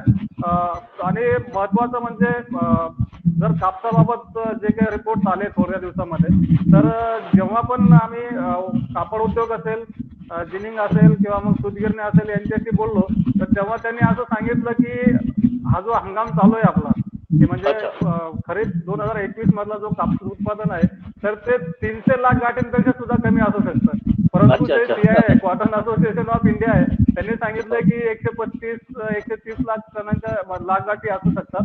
आणि सगळ्यात महत्वाची गोष्ट म्हणजे सर, जेव्हा आपण कापूस बाजार भाव असं बघतो, म्हणजे शेतकऱ्यांची मुख्य मागणी अशी असते की आम्हाला 10,000पेक्षा जास्त रेट पाहिजे, ते क्विंटलला 10,000पेक्षा जास्त रेट पाहिजे. याच्या मागे मुख्य कारण असं असतं की जी कापसाची जी उत्पादकता आहे ती अगदी 2 ते 3 क्विंटल पासून यंदा मिळालेली आहे. म्हणजे ते जे काही वातावरणामध्ये बदल झालेले असेल, जास्त पाऊस झाला, बोंडअळी आली. कारण आपण जर बघितलं की अमेरिका असेल किंवा जी काही महत्वाची युरोपियन देश आहेत कापूस उत्पादक, त्यांच्याकडे ते फार BG7च्या पुढे जाऊन पाहत जातात आणि आपण आता BG2 पर्यंतच अडकलोय. आणि कापसाचा जो काही उत्पादन खर्च आहे शेतकऱ्यांचा, म्हणजे कापूस वेचणी असेल, त्याच्यामध्ये कीटकनाशकाचा असेल, तो वाढलेला आहे. तर जेव्हा पण मी याच्यातल्या लोकांशी बोललो, या फील्डमधल्या जाणकारांशी, तर त्यांनी असं सांगितलं की गव्हर्नमेंटने शेतकऱ्यांना 6,000 रुपये क्विंटल जरी भाव दिला आणि फक्त एक टेक्नॉलॉजी जी आहे, म्हणजे बीटीचे जे काही पुढचे एक हे आहे संशोधन झालेलं आहे, ती वाण जर शेतकऱ्यांनी दिली, शेतकऱ्यांची प्रति हेक्टरी उत्पादकता वाढेल. उत्पादकता वाढली की शेतकऱ्यांना ऑटोमॅटिक पैसे जास्त मिळतील. म्हणजे आता जर एकरी 2-3 क्विंटल मिळत असेल, तेव्हा जर 5-6 क्विंटल मिळालं तर शेतकरी म्हणणार नाही की बाबा तुम्ही मला 12,000 द्या किंवा 10,000 द्या. शेतकऱ्यांचं उत्पादन खर्च तिथंच निघेल. परंतु आपण असं करतो की शेतकऱ्याला एकीकडे जे काही आउट ऑफ डेटेड की म्हणजे कालबाह्य झालेले जे काही तंत्रज्ञान आहे ते देतोय आणि दुसरीकडे असं सांगतोय की नाही. म्हणजे आपण बघितलं असाल की मागं कापड उद्योगाने लॉबिंग केलं होतं. त्यांनी तर जेव्हा कापूस आयात सुरू होती तेव्हा सांगितलं होतं की कापसाचं आयात शुल्क कमी करा, निर्यात बंदी करा, त्यानंतर स्टॉक लिमिट लावा, इथपर्यंत मागण्या चालू झाल्या होत्या. म्हणजे आपण सगळीकडून शेतकऱ्याला एक कोंडीत पकडण्याचा प्रयत्न करतोय, परंतु आपण त्याच्या काही बेसिक समस्या आहेत. आता उद्योगाने त्यांच्या भूमिका पुढे मांडल्या होत्या, कारण उद्योगांना त्यावेळेस अडचण होतीच. परंतु दुसरीकडे म्हणजे तुम्ही मला मागे बोलताना सांगितलं होतं की अशा कच्चा माल महाग झाला की कापडाचे रेट वाढवून ठेवतात, परंतु जेव्हा कापूस होतो तेव्हा कापडाचा रेट कमी होत नाही. मग हे शेतकऱ्यांना लागू का होत नाही, असा शेतकऱ्यांचा प्रश्न असतो. की म्हणजे आमचा जर समजा खत बियाण्याचे दर वाढले तर आमच्या कापसाचा दर वाढून मिळालाच पाहिजे. मला हाच मुद्दा तुमच्याकडे घेऊन येतात, कारण तुम्ही महाराष्ट्रभर फिरत असता, तुम्ही म्हणजे देशभर फिरत असता, तुम्ही वेगवेगळ्या राज्यातले किंवा महाराष्ट्रातले शेतकरी तुम्हाला कापसाच्या पिकाबद्दल काय फीडबॅक देतात? नाही, कापसाच्या पिकाबद्दल खरं तर अजून आत्ताचे कापसा संदर्भातलं जे जसं तुम्ही म्हणले की प्रॉडक्टिव्हिटी लॉस आहे, म्हणजे उत्पादकता घट आहे आणि उत्पादकता घट या टोकाला गेली की अक्षरशः शेतकऱ्यांनी कंटाळून जाण्यापर्यंत परिस्थिती आहे. त्याच्यात भाव मिळतोय हा वेगळा मुद्दा, परंतु त्याच्यातले जे काही मर आणि लॉस आहे, मला असं वाटतं की हा एक मुद्दा पण आहे. तर ओव्हरऑल आता झालंय कसं आहे की जसं आपण बघतोय की जगाची भूक एवढी वाढली आहे की सगळ्याच शेतमालाच्या पिकांना म्हणजे कुठे इंधनासाठी त्यांचा उपयोग होतोय, कुठे पशुखाद्यासाठी होतोय, कुठे मानवी आहाराला त्यांची गरज कमी पडते. आपण पाहिलं की स्टार्च इंडस्ट्रीमध्ये सुद्धा मक्यासारखं क्रॉप जातंय. तर इंडस्ट्रीयल डिमांड, इंधनासाठीची डिमांड, पशुखाद्यासाठीची डिमांड आणि मानवी आहारासाठीची डिमांड, म्हणजे प्रत्येक जवळपास सगळ्याच पिकांना हे लागू पडते.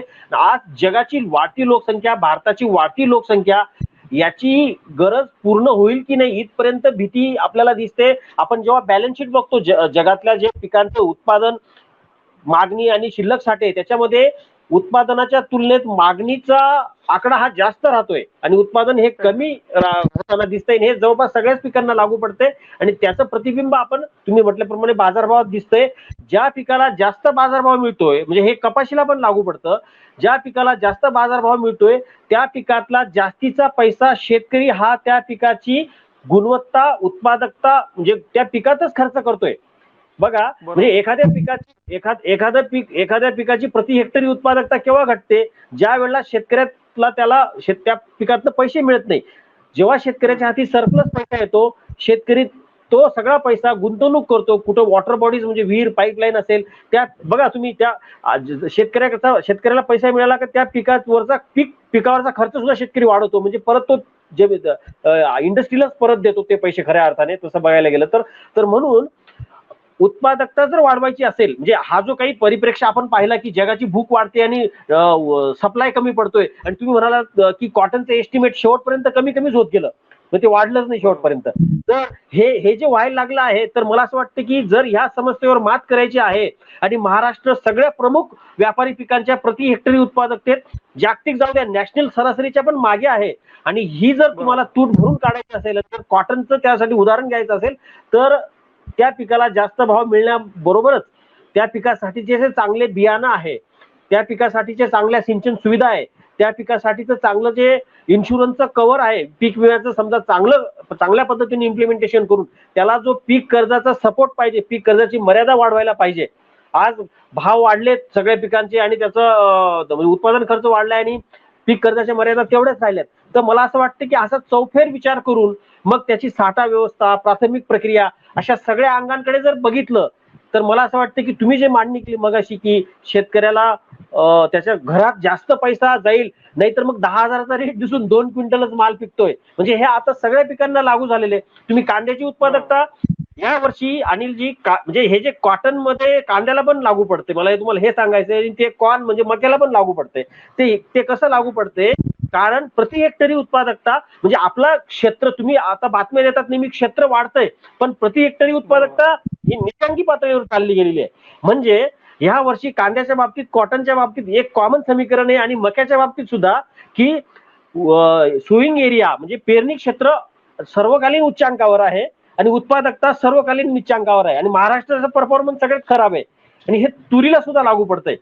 तर मला असं वाटतं की याच्यात जर काम केलं गव्हर्नमेंटने ह्या, तर म्हणजे नुसता रेट नुसता दिसायला दिसतोय, आपली माध्यम दुर्दैवाने सोने के भाव में तेजी और कॉटन के रेट बेलगाम, म्हणजे परवाच्या बातम्या होत्या. म्हणजे आपलं माध्यम सुद्धा कधी हे चांगलं रिपोर्ट करणार आहे की कॉटन के रेट बेलगाम, म्हणजे याला काय अर्थ आहे का बेलगाम? ही काय भाषा झाली बेलगाम? तर शेतकरी याच्यावर पण खूप नाराज आहे की माध्यमांचं जे नॅरेटिव्ह आहे ते अत्यंत खराब आहे, त्यामुळे नेमके इनपुट पॉलिसी पर्यंत पोहोचत नाही. तर मला असं वाटतं की ती माध्यमांची सुद्धा जबाबदारी आहे की योग्य प्रकारे सरकारपर्यंत मेसेज मॅनेजमेंट हे जाऊ देणं. तर त्या अशा सर्वकष अशा सर्व साकल्याने तर या सगळ्या गोष्टी हा, म्हणजे कापसाच्या बाबतीत मला एक आणखी म्हणजे जेव्हा मी बातम्यांच्या संदर्भात यात म्हणजे कापड उद्योग असेल किंवा लोकांशी बोलत असतो, तर त्यांनी एक सांगितलं की म्हणजे कापूस उत्पादकता, कापसाचं उत्पादन म्हणजे घटलेले उत्पादन आणि देशातली वाढलेली कापसाची मागणी म्हणजे कापसाचा वापर कोरोनानंतर बरोबर. खूप प्रचंड प्रमाणात वाढलाय. म्हणजे भारतातच अच्छा. नव्हे तर जगभरात कापसाची मागणी खूप वाढलेली आहे.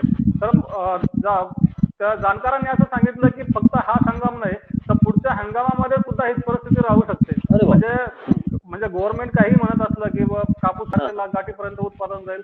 आता तुम्ही हा. 2-3 दिवसापर्यंत म्हणजे आपण माध्यमांमध्ये पाहिलं असेल की असे रिपोर्ट आले वेगवेगळ्या संस्थांचे की 400 लाख गाठी उत्पादन जाईल किंवा असं जाईल. परंतु त्यांचं म्हणणं असं आहे की हे जे काही नॅचरल डिझास्टर येतात किंवा मग संकट येतात तर हे आपल्या हातामध्ये नाही किंवा आपण त्याला सोडू पण शकत नाही.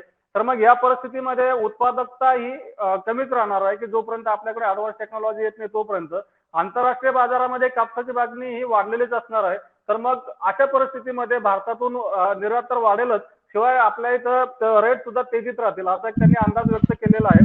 आणि काही अंशी जर आपण मागच्या काही वर्षांमध्ये 5-6 वर्षांमध्ये जर आपल्या कापूस उत्पादनाचा जो काही आलेख आहे तो जर बघितला तर तो आपल्या हो. लक्षात येईल की म्हणजे एका आपण गव्हर्नमेंट सुरुवातीला म्हणजे त्याच्यात सरकारला पण आपण दोष देऊ शकत नाही. गव्हर्नमेंट फक्त काय करतात सुरुवातीला की एकूण लागवड आणि सरासरी उत्पादकता याचा गुणाकार भागाकार केला की ते उत्पादकता जाहीर करतं. हो. परंतु नंतर येणारे संकट आहे कुणाच्याच हातात नसतात. ते म्हणजे हो. बोंडअळी आली किंवा मग पाऊस नेमका वेचणीच्या काळामध्ये पाऊस पडला ते उत्पादकता घटते तिथं आणि नंतर गव्हर्नमेंटचे एस्टिमेट सुद्धा कमी होतात. उद्योग सुद्धा असं सांगत असतात उद्योगाकडून सुद्धा अशा प्रतिक्रिया येतात. तर त्यांनी असंही सांगितलं की शेतकरी म्हणजे विशेषतः महाराष्ट्रातले की सोयाबीन आणि कापसाला जास्त पसंती देऊ शकतात. कापसाला हो. अच्छा. यासाठी देऊ शकतात की यंदा कापसाचे रेट चांगले मिळाले म्हणून. आणि दुसरीकडे जर बरोबर. आपण बघितलं की म्हणजे तुम्ही आधी विश्लेषण केलं की तूर हे आंतरपीक आहे. म्हणजे आपण म्हणजे मराठवाडा आणि विदर्भामध्ये जर बघितलं किंवा खानदेशमध्ये तर 4-5 ओळी कापसाच्या आणि 1-2 ओळी तुरीच्या असं एक आंतरपीक घेण्याची एक पद्धत आहे. इव्हन सोयाबीनमध्ये घेतात. तर त्यांचं असं म्हणणं आहे की म्हणजे शेतकऱ्यांशी सुद्धा बोलून तर त्यांनी असं सांगितलं की तुरीची पेरणी कमी करून खरीपामध्ये हो. शेतकरी कापूस आणि सोयाबीन याच्यावर जास्त फोकस करू शकतात आणि सोयाबीन हे पीक यंदा पेरणी वाढेल अगदी. म्हणजे स्पर्धा असू शकेल कापूस आणि सोयाबीन या पेरणीमध्ये की नेमकं कोणत्या पिकांची पेरणी जास्त होते. तर हे फक्त मला मुद्दा मांडायचा होता. आणि दुसरा जेव्हा तुम्ही सांगितलं की उत्पादन खर्च आणि मिळणारं उत्पन्न शेतकऱ्यांचं आणि उद्योग किंवा मग मीडिया असेल किंवा मग इतर लोक आहेत त्यांना फक्त रेट दिसतो की अरे या कमोडिटीचे रेट एवढे वाढले. याला दूध सुद्धा अपवाद राहिलेलं नाही. ते हो. म्हणजे हो. खरंय. हा म्हणजे मागच्या काही दिवसांमध्ये बऱ्याच दूध संघांनी दुधाचा विक्री दर वाढवला किंवा आणि गाईचा दुधाचा दराचा प्रश्न नेहमी आपल्या महाराष्ट्रामध्ये एक चर्चेला जातो. कारण गाईच्या दुधाला जवळपास म्हणजे 6 महिने आधी जर आपण बघितलं तर 16-17 रुपये दर होता. तो जर आता 1-2 महिन्यापर्यंत तेवढाच होता. म्हणजे शेतकऱ्यांचा उत्पादन खर्च तर वाढलेला होता दुसरीकडे पण दर तेवढाच होता. परंतु हा रेट जो आता केलेला आहे म्हणजे बऱ्याच दूध संघ आता गाईच्या दुधाला 30-35 रुपये दरम्यान रेट देत आहेत. परंतु हा रेट काही म्हणजे याच्यामुळे नाही आला. बरोबर. तो उत्पादन कमी झालं दुधाचं. अगदी. म्हणजे दुधाचा पुरवठा सप्लाय कमी झाला आणि दुसरीकडे मागणी वाढलेली आहे. आंतरराष्ट्रीय बाजारामध्ये दूध पावडरचे दर आतापर्यंतच्या विक्रमी पातळीवर आहे. त्यामुळं अच्छा. आपल्याकडून तिकडे दूध पावडर दुग्धजन्य उत्पादने ही निर्यात होत आहेत. अचानक डिमांड वाढली, उत्पादन कमी झालं म्हणून हा दुधाला रेट मिळालेला आहे. आणि दुसरीकडे आपण अच्छा. मध्यंतरी तुम्ही सांगितलं होतं की चाऱ्याचा प्रश्न खूप गंभीर आहे. हो. हो. याचा म्हणजे जवळजवळ आपण घेतलं तर सगळंच म्हणजे डीओसी पासून तर साधा आपला चारा जो दुप्पट आहे रेट झाले. ज्वारीचा दुप्पट रेट झालेला आहे. म्हणजे हो. शेतकऱ्याचं उत्पादन खर्च तर दुप्पट झालेला आहे पण रेट दुप्पट नाही झालेला अजून. नाही म्हणजे झाले. त्याला जो परवडता रेट पाहिजे असतो तो नाही झालेला. तर मग शहरी लोकांना असं वाटू शकतं की दूध खूप महाग झालंय. म्हणजे नाही. आपण शहरात राहतो आपण जेव्हा दूध घ्यायला जातो तेव्हा ते 65 रुपये 70 रुपये अशा या रेटने आपण घेतो. असं वाटतं खूपच आहे. पण दुसरीकडे शेतकऱ्यांची परिस्थिती काय आहे? तुम्ही जसं काही सांगितलं माध्यमांचं जे वार्तांकन आहे माध्यम जे काही बातम्या देत आहेत म्हणजे हा मुद्दा मी त्याला जोडून घेतोय की शेवटी आम्ही पण बरोबर. माध्यमातच अगदी. काम करतोय. हा बरोबर. परंतु जी मांडणी असते बातम्यांची आपण एकांगी न करता जर शेतकऱ्यांचा जर प्रश्न सतत पुढे मांडत राहिलो तर तुम्ही जसं म्हणालात की गव्हर्नमेंटकडे एक जो काही आकडा आहे जो काही समजा फीडबॅक आहे गव्हर्नमेंटला तो योग्य जाऊ शकतो. हा एक बरोबर. म्हणजे सगळ्यांवरती जबाबदारी तर आहेतच. मला अगदी फक्त खरं. दुधाच्या बाबतीत एवढं बोलायचं होतं. आणि सर महत्वाचा एक प्रश्न आहे मी तुमच्याकडे घेऊन येतो. शेवटचा प्रश्न आपण या चर्चेतला घेऊयात. तो म्हणजे खतांचा. की म्हणजे मागच्याच आठवड्यामध्ये केंद्र सरकारने खताचे जे अनुदान आहे ते वाढवलं होतं. आणि त्याच्यामुळे काय झालं की बऱ्याच खतांचे रेट आता काही कंपन्यांनी जाहीर केले इफकोनी रेट जाहीर केले त्यांच्या युरियाचे असेल एमओपी डीएपीचे असतील असे. परंतु सर महत्वाचा मुद्दा असतो सरकारने अनुदान जाहीर केले तर हा मुद्दा संपत नाही. तर खतं शेतकऱ्यांना वेळेत मिळणं हे खूप गरजेचं आहे. कारण मागच्या काही दिवसांमध्ये भाजीपाल्यांची लागवड असेल, भाजीपाला पिकांची लागवड असेल, ती फक्त खतं मिळत नाहीत म्हणून ती रखडली होती. आणि तुम्ही जो काही मुद्दा सांगितला की पुढच्या जुलै ऑगस्ट किंवा मग जून जुलैमध्ये भाजीपाल्याचा तुटवडा निर्माण होतो, त्याला हे सुद्धा एक महत्वाचं कारण आहे की खतं शेतकऱ्यांना वेळेत मिळालेली नाही. तर मग आता खरीप हा आपला देशातला खूप महत्वाचा हंगाम आहे. आपली मदारी खरीपावर जास्त असते. देशाचीच एकूण अन्नधान्य असेल किंवा कुठल्याही पिकांच्या बाबतीत आहे. तर मग खरीपाच्या पार्श्वभूमीवर नेमकं खतांची उपलब्धता कशी आहे किंवा खताच्या बाबतीमध्ये सरकारची तयारी आहे का? आपण याच्यावर काय सांगाल? खतांच्या बाबतीत जेव्हा आपण सरकारी आकडे बघतो कागदावर, तर आपल्याला त्याच्यामध्ये काय दिसतंय की कागदावर जे केंद्र सरकारचे सगळ्या प्रमुख खतांचे जे मागणी आणि पुरवठ्याचे जे पत्रक आहे त्याच्यामध्ये आपल्याला दिसतंय. आणि केंद्रीय खत मंत्री सुद्धा सांगताय की सगळं ऑल वेल आहे, सगळं ऑल इज वेल आहे सगळं. मग ते पुढे असं म्हणतात की हे काम आता राज्यांनी याच्यात काम करायला पाहिजे आणि राज्यांनी खतं शेतकऱ्यापर्यंत कशी पोहोचतील याची काळजी घ्यायला पाहिजे. म्हणजे ते आपल्या जबाबदारीतून सुटून जात आहे. आता त्यांनी जे रेट पत्रक जारी केलेलं आहे, इफकोने जे नवीन रेट पत्रक जारी केलेलं आहे, त्या रेट पत्रकामधले शेतकरी मात्र वेगळं सांगतात की याच्याप्रमाणे आम्हाला खतं मिळत नाही, लिंकिंग केली जाते खतांची, त्याच्यानंतर ऑन मध्ये खतं दिली जातात. तुम्हाला खतांच्या बाबतीत तक्रारींचा एक मोठा पाडाच आहे शेतकऱ्यांकडे. आणि जे दावे वरती केले जात आहे तर ते ऍक्च्युली ग्राउंडवर तर त्याची काय अंमलबजावणी होताना दिसत नाहीये. सबसिडीचा आकडा 2.5 लाख कोटीपर्यंत असं म्हणते सरकार की आता 2.5 लाख कोटीपर्यंत जाईल.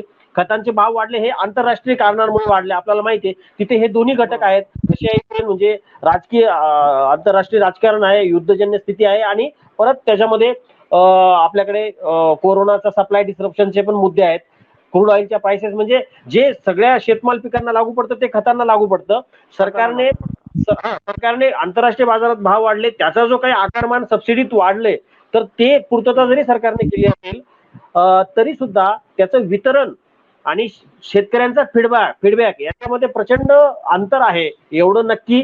आणि तुम्ही जसं म्हणालात की खरीप हंगामाच्या पार्श्वभूमीवर खत पुरवठा, कर्ज पुरवठा, वीज पुरवठा ह्या ज्या प्राथमिक गोष्टी आहेत, तर ह्या प्राथमिक गोष्टींसंदर्भात राज्य आणि केंद्र या दोन्हींचा जो परफॉर्मन्स, जे दावे केले जातात, शेतकरी जेव्हा मात्र शेतकऱ्या म्हणजे आपण बांधावर जेव्हा कंडिशन बघतो तेव्हा हे सगळे दावे फोल जाताना दिसत आहे. आणि मला असं वाटतं की ही फार मोठी समस्या पुढच्या खरीप आणि रबीमध्ये सुद्धा आपल्याला भेडसावणार आहे. आणि तुम्ही जे म्हणालात की एखादं पीक उष्णतेला बळी पडतं कारण त्याच्यातलं न्यूट्रिशन आटून जातं. तर न्यूट्रिशन जर भरून काढायचं असेल तर खत पुरवठा पाहिजे तुम्हाला. म्हणजे जेवढे टंचाईच्या काळात तशा प्रकारची परिस्थिती दिसत नाहीये. काळा बाजार खतांच्या संदर्भामध्ये, काळा बाजार हे खूप कॉमन आहे, लिंकिंग कॉमन आहे, ऑन देऊन म्हणजे सरकारी रेट एक वेगळा आणि पुढे रेट वेगळा, अशा अनंत तक्रारी आहेत. कर्ज पुरवठ्या संदर्भात पण तीच कंडिशन आहे. ह्या सगळ्या मला असं वाटतं की आणि एक म्हणजे क्रॉप इन्शुरन्स, त्याच्यात तर काही बोलायलाच नको. म्हणजे जे काही बेसिक टूल पाहिजेत त्या संदर्भात आपण माध्यम म्हणून नक्की हे प्रश्न तुम्ही सांगितल्यावरून आपण याचा ट्रॅक ठेवू. वेळोवेळी हे म्हणजे जसं बाजारभाव आणि या सगळ्या गोष्टी आहेत तसंच ह्या सुद्धा गोष्टी खूप महत्वाच्या आहेत. आणि या संदर्भात आपण वेळोवेळी जे काही घटना घडतील त्याचा आपण खोलात जाऊन प्रयत्न करूया की त्या संदर्भातली वस्तुस्थिती काय आहे आणि सरकारचे दावे याच्यामधलं काय अंतर किंवा फरक आहे तो नक्की आपण उलगडण्याचा प्रयत्न करूया. नक्कीच सर. आपण आता मला तर वाटतं आपण जवळपास सगळे प्रश्न आता म्हणजे चर्चेत घेतलेले आहेत. या चर्चेतला म्हणजे हे मुद्दे किंवा हे जे प्रश्न चर्चेत घेण्यामागचं एक महत्वाचं कारण असं होतं की एकीकडे उष्णता वाढलेली आहे, सध्या तसा ऑफ सीझन आहे कारण उन्हाळी पिकं सध्या शेतामध्ये आहेत, तरी देशामध्ये खतांची टंचाई आहे. म्हणजे विद्राव्य खतं जी आहेत म्हणजे वॉटर सोल्युबल त्याची तर म्हणजे शेतकरी असं सांगतात की दुप्पट पैसे देऊन सुद्धा ते मिळत नाहीयेत. म्हणजे असे अनेक प्रश्न आहेत की जे सरांनी सांगितलं की आंतरराष्ट्रीय पातळीवरचे आहेत की जे आपल्या हातामध्ये नाही, नैसर्गिक आहेत किंवा मग सरकारी पातळीवरचे जे काही नियोजनामधली जे काही गल्लत आहे किंवा नियोजनामधला जो काही गोंधळ आहे त्यामुळे निर्माण झालेला आहे. आणि सगळ्यात महत्वाचं म्हणजे आपला महत्वाचा खरीप पेरणी आता येऊन ठेपली आहे. म्हणजे मान्सूनचे संकेत जवळपास मिळायला लागले. काही देशांमध्ये असं बातम्या येतात की थोडक्यात म्यानमारमध्ये असं सांगितलं की पुढच्या 2-3 दिवसामध्ये मान्सून पोहोचेल. तर मग या पार्श्वभूमीवर शेतकऱ्यांना जो काही एक प्रश्नांचा आढावा आहे की प्रत्येक पिकांच्या बाबतीमध्ये शेतकऱ्यांना थोडीफार माहिती व्हावी की आंतरराष्ट्रीय बाजारात किंवा आपल्या देशामध्ये काय सुरू आहे, नेमक्या समस्या काय आहेत, त्याच्यावरती समाधान काय असू शकतं, यातून एक ते शेतकऱ्यांपर्यंत पोहोचावं यासाठीच या चर्चेचं आयोजन केलं होतं. आपण दीपक सरांनी प्रत्येक कम्युनिटी वाईज किंवा मग समस्यांवरती प्रकाश टाकलेला आहे. मी दीपक सरांना विशेष धन्यवाद देतो की सरांनी आपल्याला इथे वेळ दिला. आपण या चर्चेमध्ये आज इथे थांबू. शेतीमाल बाजारभाव असेल किंवा ज्या शेती संबंधित ज्या काही बातम्यांसाठी आपण पाहत राहा ॲग्रोवन डिजिटल. धन्यवाद सर. धन्यवाद, थँक्यू.